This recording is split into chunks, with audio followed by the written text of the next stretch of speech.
And welcome, welcome, welcome. This is Peter Winnick. I'm the founder and CEO at Thought Leadership Leverage. And you're joining us on this LinkedIn Live version of our podcast, which is Leveraging Thought Leadership. Today, my guest is Simon Leslie. So Simon is the co-founder and CEO at Inc. Global, as well as the author of two books. Number one, There Is No F in Sales. And the latest one, which we're going to spend some time on, Equanimity, the diary of a CEO in crisis. So let me just give folks some context here. So Simon and I were fortunate enough to meet in Q1 of 2020. So this was back when you left your homes, back when, the dinosaur age. And we were scheduled to meet up in his place, his office in Florida, which is where he is now, to do some work together. And about a couple of weeks before, he said, I don't know what's going on. We got to reschedule this thing. I got the worst flu I've ever had. So this is like January of 2020. So he was clearly on the early adopter side of COVID. I think he's the first person I know that had it. And then at that time, Inc. Global was, correct me if I'm wrong, Simon, $100 million company in the business of producing primarily airline magazines. Correct. Yeah. And then if you think about, if you had to make up like a storyline of a business you did not want to be in say, I don't know, March of 2020 moving forward for quite some time, that would probably be it. So Simon's business blew up, lost a ton of revenue, lost a lot of sleep, lost a lot of stuff, and then built it back up in a more digital, really amazing way. He and I have become friends since, and it's always fun to talk to Simon. So welcome aboard, Simon. Thank you very much. I'm looking forward to this.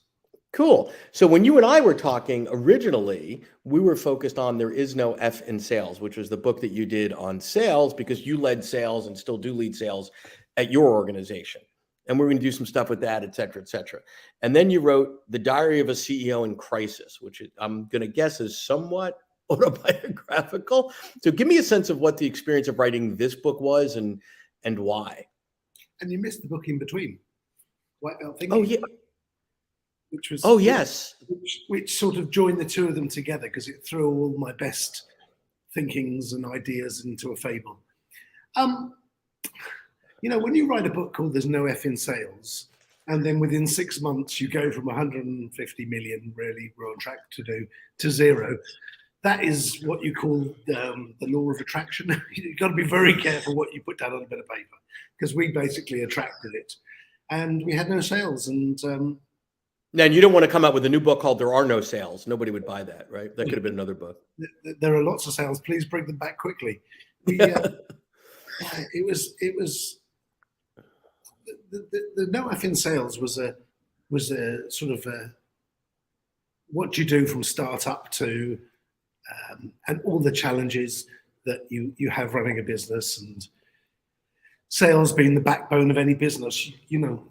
You have a lot of time when there's no sales, and you've got to reinvent yourself, and you've got to keep. I hate this word. You've got to keep pivoting, but I think pivot means go around in a circle. You've got to keep moving forward. And I've been tested. I've had 9/11. I've had 2008, 2012, 2014, where I tried to pivot too much and fell over. And then this came along in 2020. And if you took all the worst events of the early 2000s, right, this was 10 times worse than all of them. And yeah. I had to use the skill. And sometimes I went back to There's No F in Sales and say, there must be something in here that's going to give me some inspiration as well. Yeah. But this book came out of your questioning things, right? So everybody had a different COVID project. Some did puzzles and some got pets and some did whatever. But, when I read through the book, it was really not just your thoughts, but what was really cool is you had conversations with all sorts of interesting folks, many of them mutual friends of ours, to get a sense of what they're thinking. Because in the No F in Sales book, your take was, hey, I've been there, done that. Let me share with you what I've learned, what I did correctly, what I did incorrectly, and take from it what you will. In the midst of COVID, you didn't have any of the answers. Nobody had any of the answers, right? So you did what we all do is, well, let's just talk to the smart people that we know, admire, and respect and see what they're doing. And guess what? Not many of them knew what to do either. There was no previous. We'd never been locked down before. We'd never been in this place of, I don't know what to do, what to tell somebody. We're getting questions fired at us from every angle. So from our teams, from our investors, from our clients, from our advertisers, they all want to know, what are you going to do about this? There's a mess here. You've got to sort it out. And I'm like, okay. And it's prioritizing which fire you put out first. And it was just fire after fire after fire. And the only thing that I could do when I stopped and I thought about it, the only thing I can do is let me look after this team. Let me make sure the team remains as strong as possible. Because I reckon this will be 6 to 12 weeks and we'll be done. If I'd known it was going to be 102 weeks, I probably would have hung up my bag. I mean, someone asked me this yesterday, would you have sold PPE? And I said, probably. Because at the time I said, there is no way in God's earth that I'm going to sell PPE because this will be gone and done. I'm not getting involved in that. I'm not going down that route. And so I started phoning some of our mutual friends and said, look, can you help me, please? Can you come in and inspire the team? And what transpired was that they weren't just helping the team, they were actually giving me ideas and insights. And that's why I was never going to write a book. This wasn't the intention. It was sort of, as we got towards the end of it, I thought, do you know what? There's so many wonderful messages in what these guys have shared. Sure. And I've learned so much that if I don't share this, it's criminal that it's all up there. And they're going to be people, and especially as we enter into, what they're ordering us into this next recession very quickly, there's going to be lots of companies in crisis. And let me ask. Go ahead. There's one really important point. Not many companies failed during COVID because the government's propped up so many companies. Yep. And I think that was a challenge because you didn't get rid of the chaff. This time, you're going to lose a lot of rubbish. And I think that it'll be a different experiment as well. Yeah, I think that's probably so. So I want to go down this path with you for a little bit. So your primary focus, time, et cetera, you're a CEO of a company. You're a CEO of a company that was in crisis, that is now stable and back on track and doing digital things. And we can talk about that in a bit. But you spend a fair amount of your time on thought leadership, right? From the 3 different books, talking to people, interviewing people. One is, I know personally you're a lifelong learner. You love to consume stuff and get your head wrapped around stuff, et cetera. What is the benefit to the business of having a CEO that's become a bit of a personality? Not that you didn't have a personality before this. Is it about talent attraction? Is it a different story to tell customers? How does the business benefit from all this energy and effort that you put into various projects on the thought leadership front? That's a great question.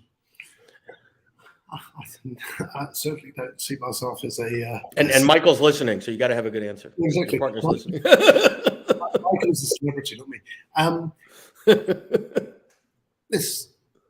I'll tell you one of the reasons I wrote the first book was I realized it was getting very hard for anybody to take us seriously or give us some PR and some exposure. We were doing these amazing things.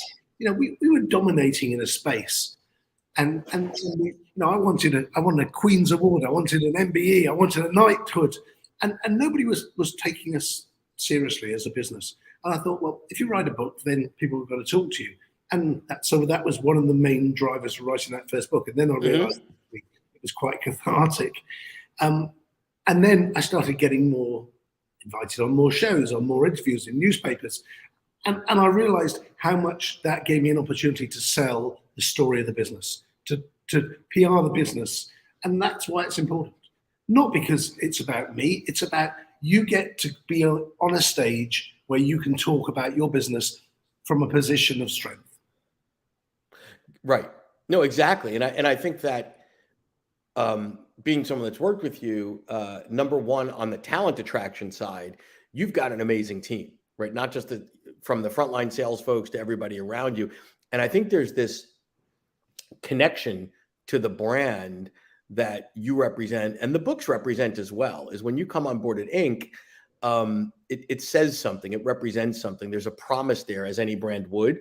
But I'm talking about the internal, brand in a time where, selling print is not easy. Selling any sort of advertising is not easy in COVID, in a recession, in any time. But you've got this really fantastic team and give them great opportunities to better themselves? Because I've got a great story to tell. You know, the differentiator between our media and our audience, COVID killed that, right? Because no other recession had killed it, because even though you might be in recession, people don't sacrifice their holidays. People have to go out and find business, so they're still doing their business trips. So it didn't slow down our business. So that's why I'm not worried about a recession coming, because that's not going to affect us the same way as a lockdown does. Yep. If you have a great audience, if you have a great product, then it's easy for your team to sell it. But sometimes, you know, what I believe is a great product, they might not, you know, unless I'm shouting about it from the rooftops and out in the market and saying, look, this is the people you want to reach. This is the people who've got multiple homes. This is the people who are spending multiple thousands of dollars on holidays, on gifts, on cars. Yep. This is your consumer. We've got your consumer. And if you don't want to reach them, look, whatever you're doing at home is not good now, because they're not there. And I know they're going somewhere else, and I know how long they're going to spend there. And I think that's why it's so powerful. So it gave me an opportunity to really talk to my customers, new customers, old customers, current customers, future customers, and tell them what I'm doing from a position of strength and confidence, as opposed to, oh, here's another email, here's another phone call, here's something else. So people are already aware of our product through that thought leadership. And I think, you know, you helped me position that a lot in at the end of 19. Yeah. No, thank you. So I want to talk a little bit about, and I hate the pivot word also, and I think what you did was not a pivot. I think what you did was a radical business transformation under times of tremendous stress. Pivot is, you know, a little bit to the left, a little bit to the right, whatever. But the story as I know it, and correct me, is, you know, print organization, print media, selling print media into the airlines, really good business, growing. And then literally, because of COVID, you know, whatever, 98% of the business gets vaporized. Planes get shut down, no planes, you know, no airline magazines, no planes, et cetera. So you had a lot of time to sit around and think and talk about the transformation, the pivot, and where Inc. is now largely, although not exclusively, a digital company now. What we created was this marketplace. I think that's the best way to describe it. I think about 5 million people will travel today. You know, we've seen the last week more travelers than ever. You know, when they saw, you know, it's up on 2019, that means it's a record day. There's never been any more travelers on that day. Right.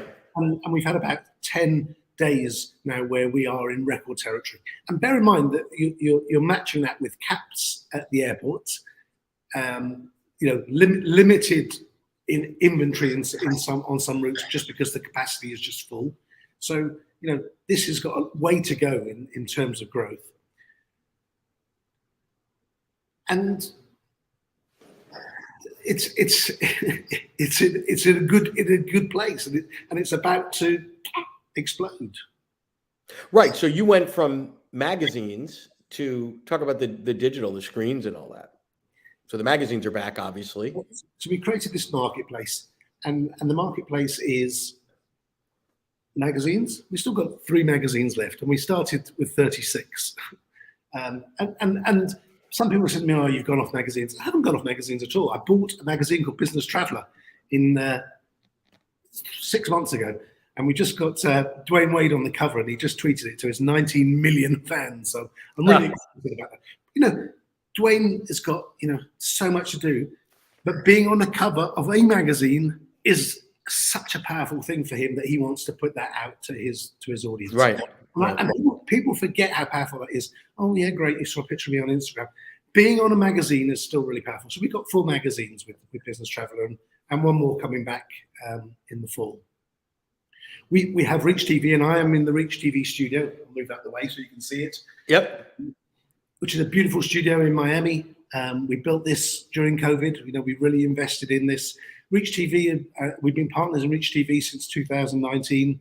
It was a small network, and we got, I don't like to use that word lucky, but we saw an opportunity on January the 12th, 2021, when CNN decided during COVID they wanted to close their airport network, and we managed to secure quite a big chunk of it.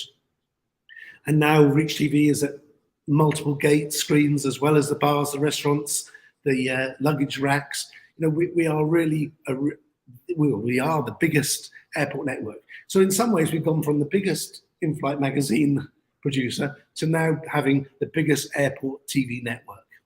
So it's a logical connection from the standpoint of your business was connecting the advertiser to the traveler, be they business traveler, family traveler, whatever. The primary way to do that used to be print. Now the primary way to do that is through digital consumption of content, whether you're sitting at a gate or at the bar or at the Admirals Club or whatever. And it was logical that the infrastructure came but it took guts and courage to acquire something that CNN, a company 100, 1,000 times your size, was ultimately pulling the plug on and throwing in the trash and saying, "Get this off my balance sheet." Right? You saw what they did with CNN Plus. That was even right. Yeah, right. We've seen, right. Had this for 25 years. That was the first question my investor said to me: "Is how are you going to make a success out of this when CNN couldn't?" And I said, "That's why you don't pay me enough money." That's the comment across the screen.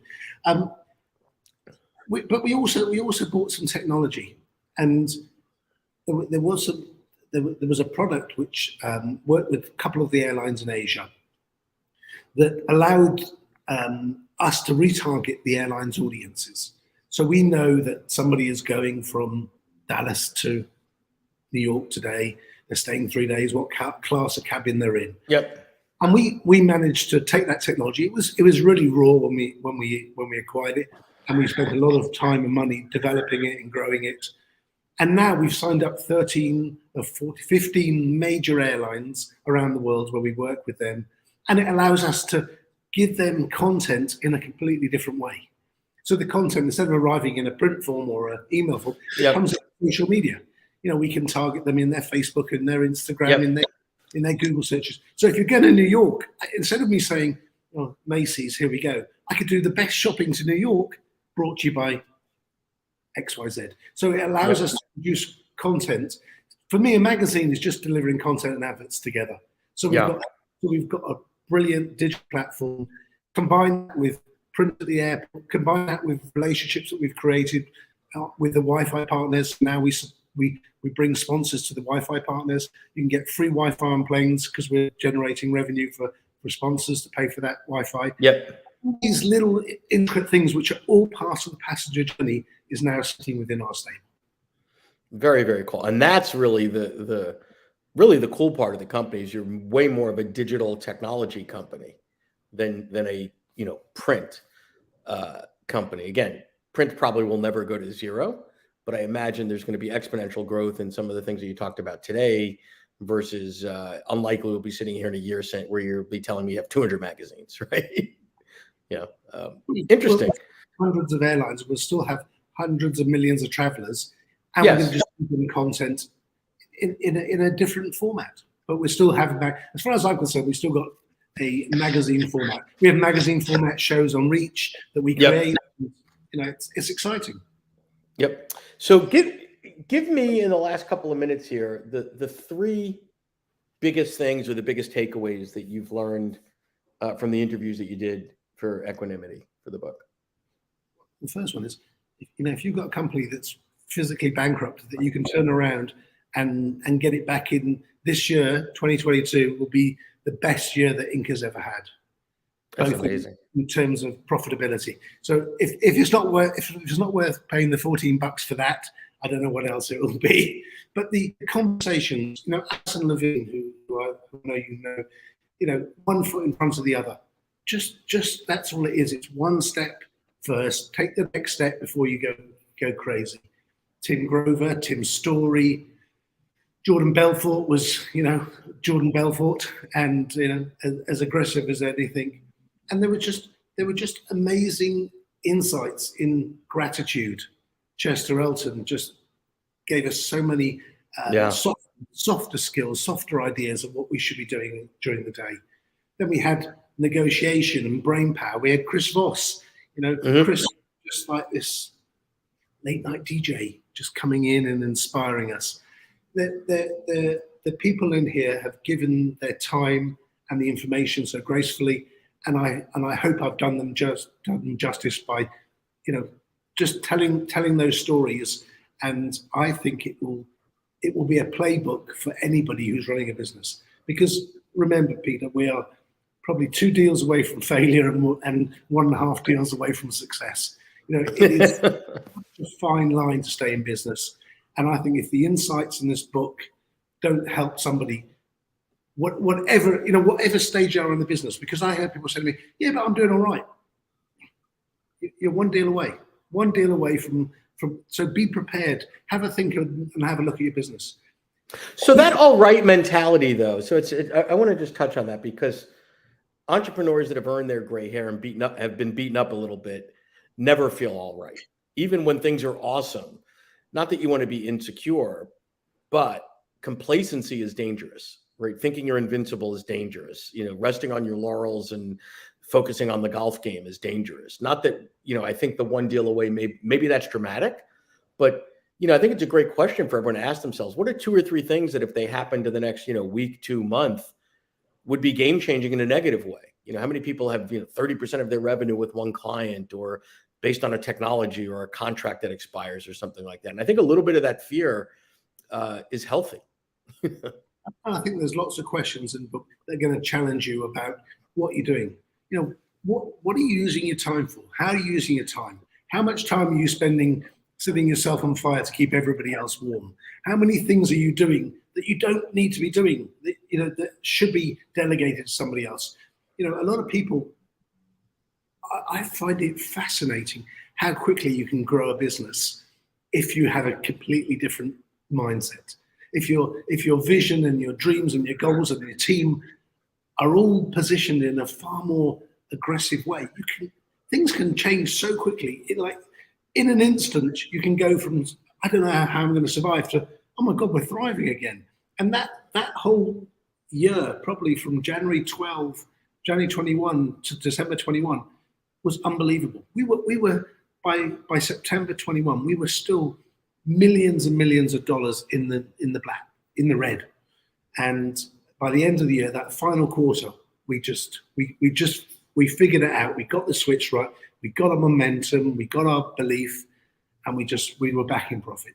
And that was just that was testament to an amazing team that we have here at England. You talked about it. People who believe what I believe came on that journey with me, and now they're starting to see the benefits of it. We're back doing trips again. We're back going on adventures. Everything that we were famous for, I guess, is now starting to happen again, and I'm super proud of what we've achieved. Excellent.